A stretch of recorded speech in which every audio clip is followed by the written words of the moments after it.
from Getaway RV, and I'm going to give you a run through on your Alto trailer. So first off, we've got your propane compartment here, which is accessible from both sides of the front. There's two ways you can operate it. You can simply open one tank at a time, and when you open the tanks, open them up very slowly, as slow as you can. If you open them up too quickly, the system can think that there's something wrong and it'll lock itself out. So anyway, you can open one tank at a time. Once that tank is empty, things will shut off inside, and you'll know it. You can come out, open up the other tank, or if you don't want to run out of propane in the middle of the night, you can open both tanks at the same time. And there is an arrow on top of the regulator. Right now this arrow is facing this direction, which means it will run on this tank first. Once this tank is empty, it will automatically switch over to the other tank. But you need to know when it switched over. So on the regulator, on the face of it, there is a green window. When that green window turns red, you know it's changed onto the other tank. So if you come out and the arrow is pointed to the right and the green and the window is red, it means it's now running on the opposite tank. Okay, this is just a storage compartment here, all kinds of goodies in here, your wheel for your trailer mover, the remote for the trailer mover. So we'll come back to that part of it, the trailer mover, and we'll go through how that all works. This is just your charger for your power converter. In the corner, you've got the circuit boards and computer for your trailer mover. And in the corner, above it, in the back, you also have your MPPT, which is the solar panel controller. Really not a whole lot to worry about there. Is something that's probably a good idea to read through the manuals on, but as far as the solar, it is automatic.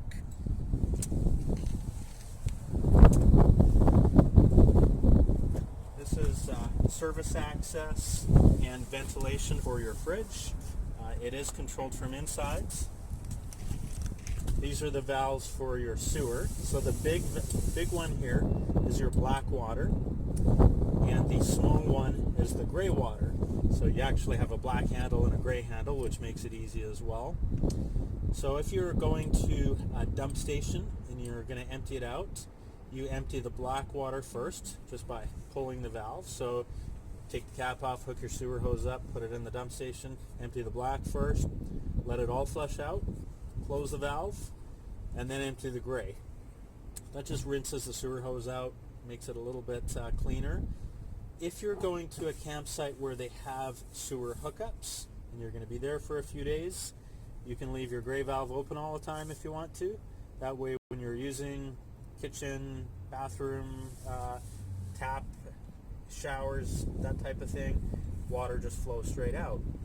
The black water, however, should always remain closed until the tank is around 2/3 full. That way there's pressure behind it and it gives it a good flush out. This is the drain for your freshwater tank. You should check your tire pressures before each trip. And maximum pressure on this tire is 65 psi cold. So when it's saying cold pressure, what that means is you're checking the pressure before you've been on the road and before everything's been heated from driving down the highway.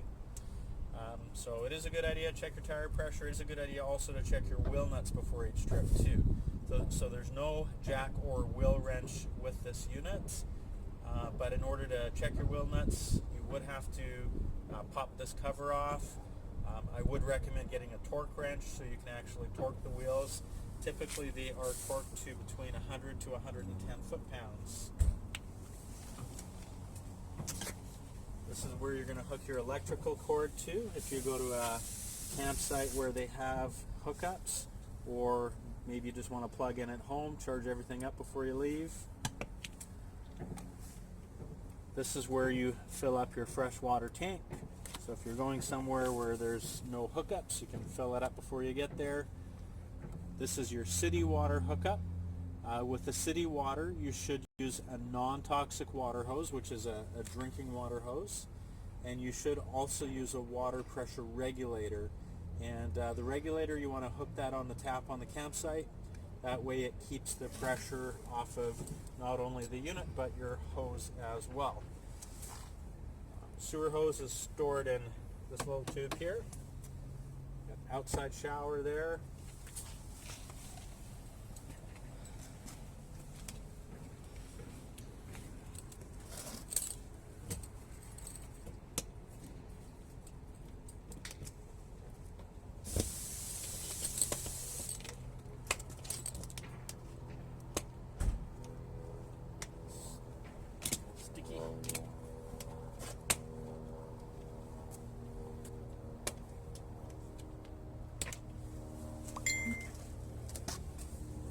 More storage space.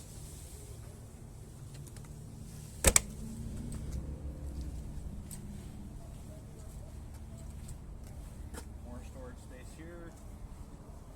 This is just the venting for your Truma.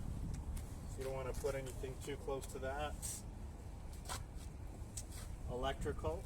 So if you go to a campsite where you are plugged in on the other side, you could plug something in here.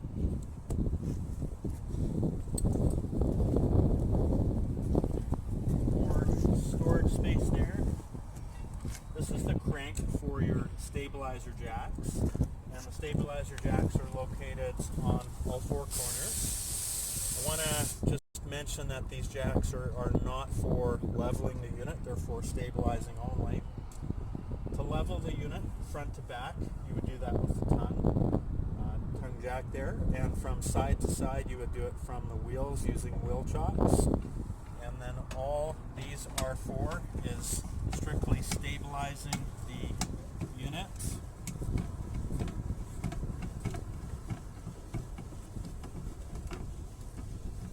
Crank them down. So once I've got some tension on there, which I'm starting to feel, give it another turn, and that's really all I need. You don't need to put too much pressure on it where you're starting to twist the jack or putting undue pressure on the frame.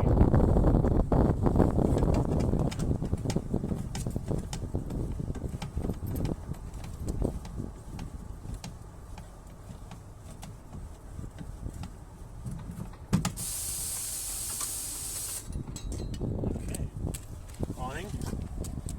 So this rod, just so you know if you're looking for it, is stored just in the doorway.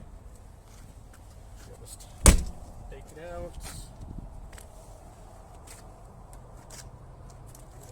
Put the end in here.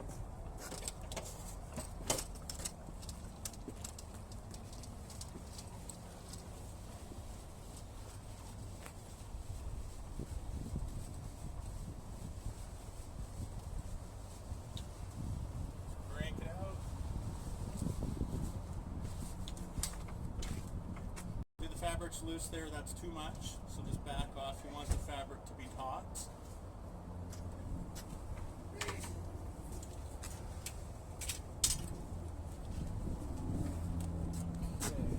You have an inner arm here.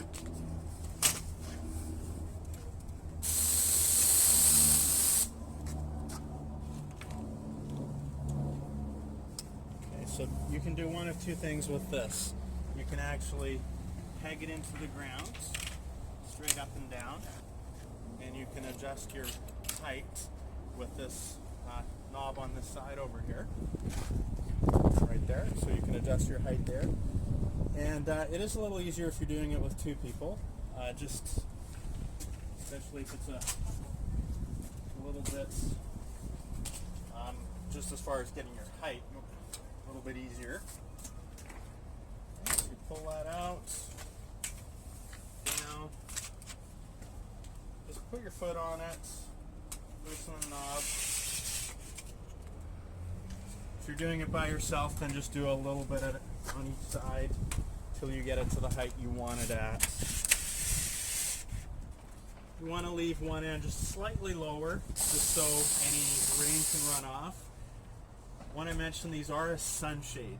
They're not meant to be out in any type of stormy weather at all. So if it's really windy out or anything more than just a very light breeze or a very light rain, then just put it away. So the other thing you can do rather than going to the ground is you can also, we're going to have to loosen this knob a little bit more, put it into the side of the unit.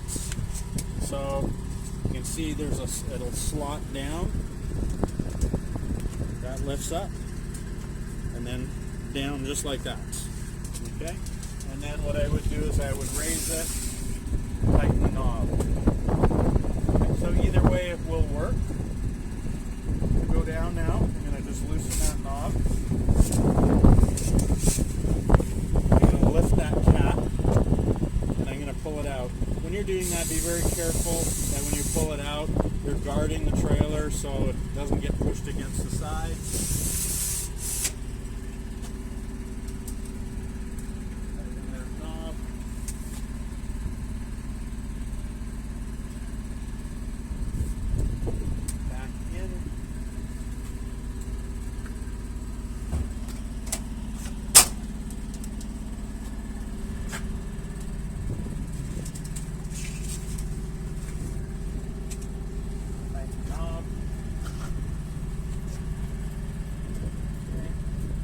Now if you notice over here, once I've got it past the lip, I'm going to push in.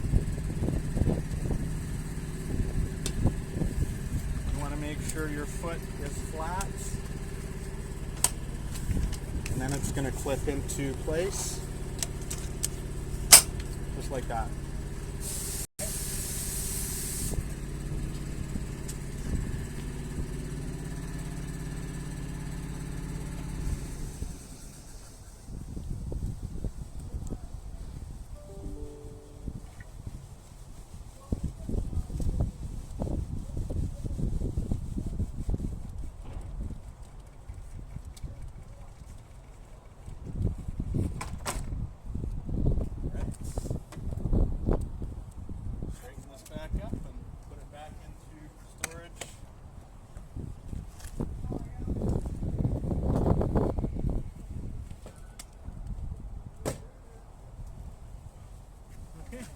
Go inside the trailer.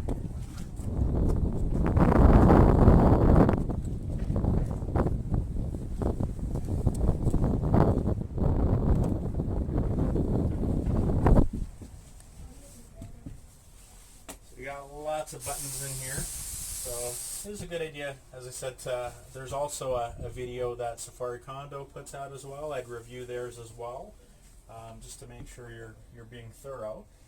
When you get to a campsite, it's always a good idea to light your stove burners first when you're going to run your propane appliances. When you've been traveling for a while, or if the unit's been in storage, or if you just had your propane tanks refilled, you get air in the lines and it can make other things difficult to light. So just by lighting a burner makes everything that much easier to light, gets the propane flowing, gets the air out of the system. Okay, so you want to make sure you've lifted the cover. You can use a barbecue lighter or you can use a striker. So I'm going to just turn it from off, turn it to the flame, hit the striker button, let it go, and that's it. Same on this one.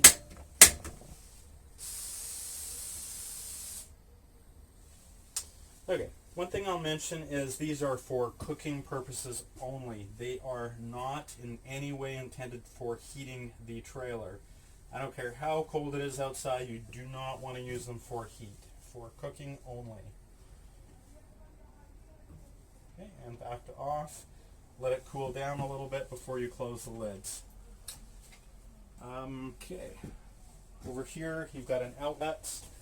You've also got a microwave, and you can see there's a picture of the outlet over here and a picture of the microwave over here. That is because they're on the same circuit and you are not able to run them both at the same time. So for the outlet over here, microwave over here. Alright, here get your light switch, and you've got a dimmer on there.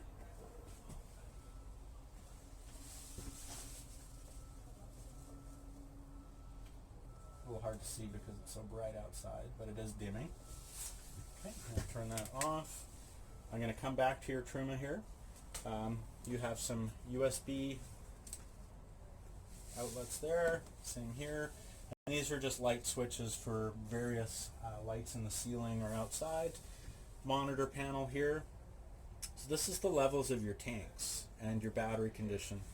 So battery is showing 12.8 volts.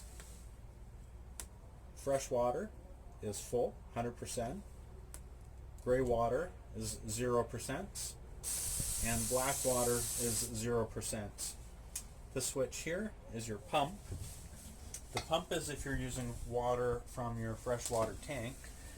So if you're using the tank water, you need to use the toilet.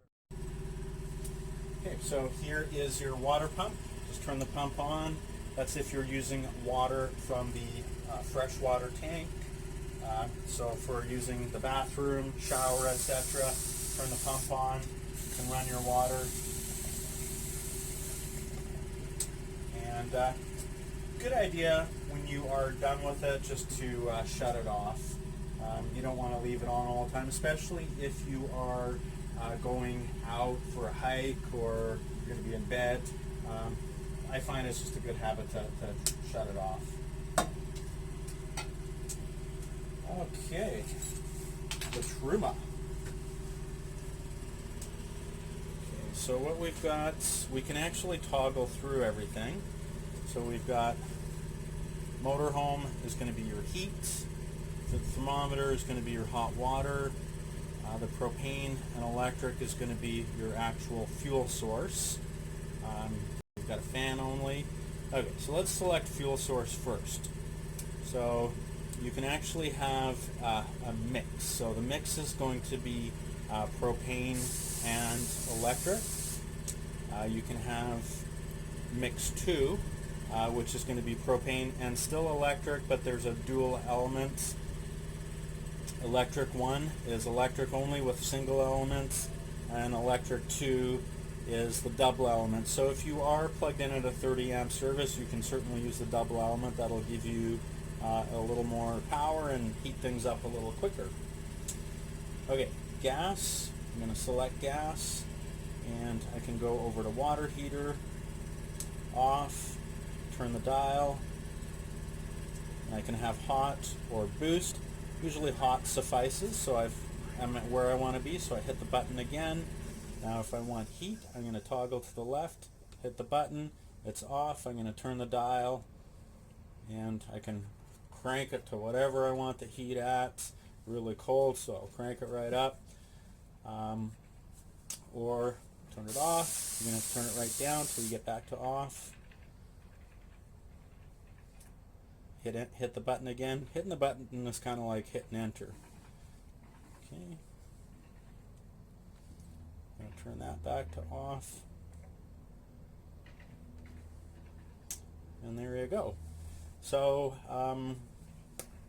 Truma again is for your hot water and for heat. We have another thermostat in here which kind of confuses people sometimes. That's the Dometic thermostat over here. So let you squeeze by. And we've got mode. So off, mode again. Auto is going to be for a fan. Now you do need to be plugged in for this to work. We've got cool. It says furnace, but this is not hooked up to the furnace, but this is a generic thermostat. And we've got heat pump. So the heat pump again would be for if you're plugged in, and that would be part of the air conditioning system. But anyway, if we want cool from the air conditioner, we just toggle through until you see cool in the snowflake. Turn the temperature down to whatever you want it at, and that is it. Okay, I'm going to select this back to off.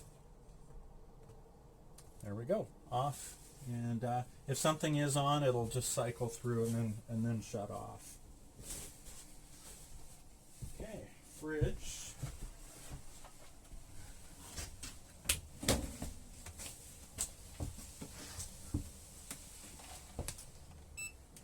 Button there. Now, if you're plugged in, you can hit the electric. If you're running on propane, you can hit the flame button. And if you are traveling, you can actually select battery. Battery is going to kill your battery very, very quickly. So you do want to make sure that you are towing at the time. But as soon as you stop, even at a rest area for a short period of time, I would shut it off the battery mode.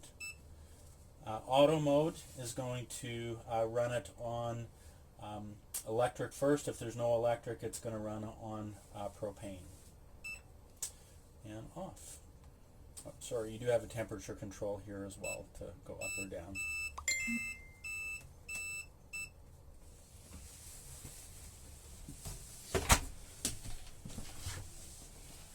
Propane detector and CO detector is here. If it detects any leaks, it will beep. The other thing that can cause these detectors to go off is other substances. So hairsprays, any other powerful odors can make them go off. I mean, if it does go off, you always want to investigate it. Low voltage is another cause of them to chirp periodically. So if you're getting a chirp every couple minutes or so coming out of it, it could be that your battery voltage is low. Okay, this is your power converter, and breakers here for your 110 sides, and fuses here for your 12 volt sides. If you've got something not working, like an outlet, air conditioner's not coming on, for example, make sure you haven't tripped a breaker. On this side over here, maybe the pump's not working, or a light, furnace fan, you can check your fuses, make sure you haven't blown a fuse.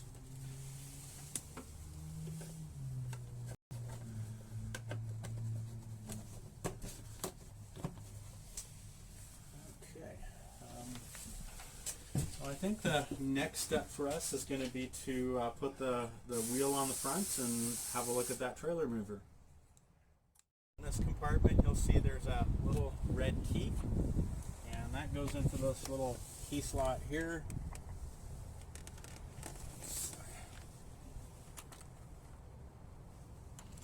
There we go. And you just got to turn that on, and what that does is that just gives power to the trailer mover. This is the remote for your trailer mover. Just going to hit the button.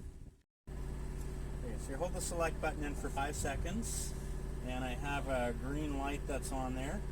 And then I'm going to hit the rollers in button. So we've got left and right.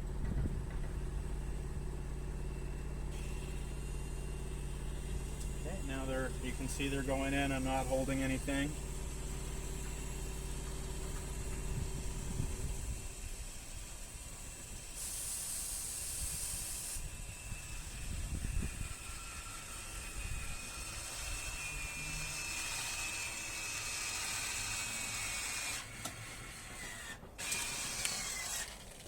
Okay, I'm going to unblock the other side.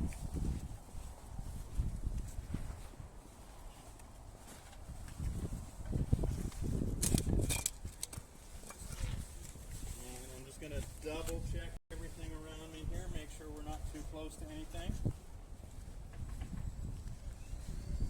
Okay, and I'm hitting the button there, so that's straight back. I'm going to hit the top arrow, going the other way. Now this is definitely something you want to practice a little bit, and when I say practice, you want to do that in an area where you're not going to get anywhere near anything or hit anything.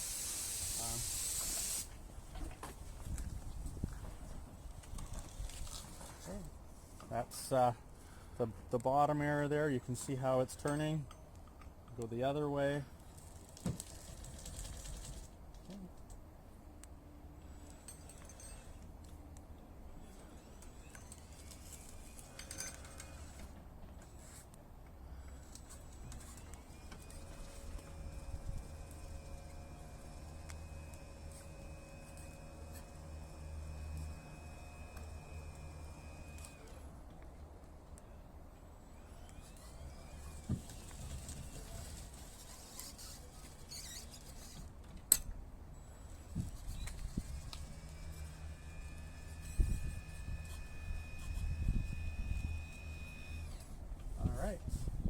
That's good, but definitely watch the videos on the Kroning's trailer movers and practice before you, and make sure you've got someone spotting you as well, especially until you get used to how it all operates. For the duration of your camping, it is probably a good idea to keep it engaged, or if you're going to disengage it, make sure the wheels are blocked securely.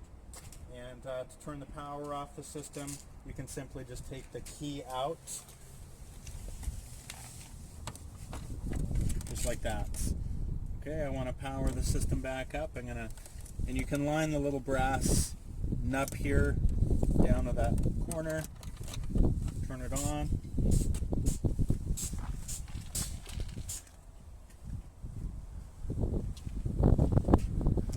Hit that power button again.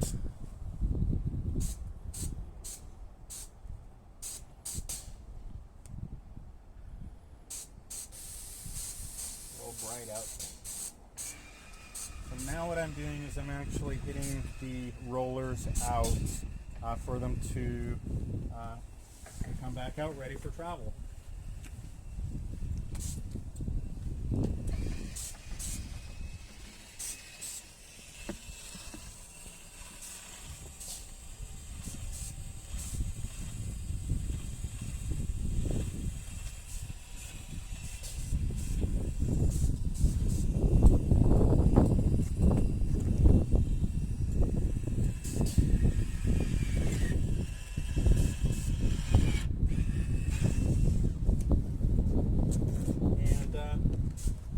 There's a lot of stuff we've gone through here, but I think we're done. But if you do have any questions, please give me a call. I'll be happy to walk you through and try and figure out whatever your questions may be. Thank you very much.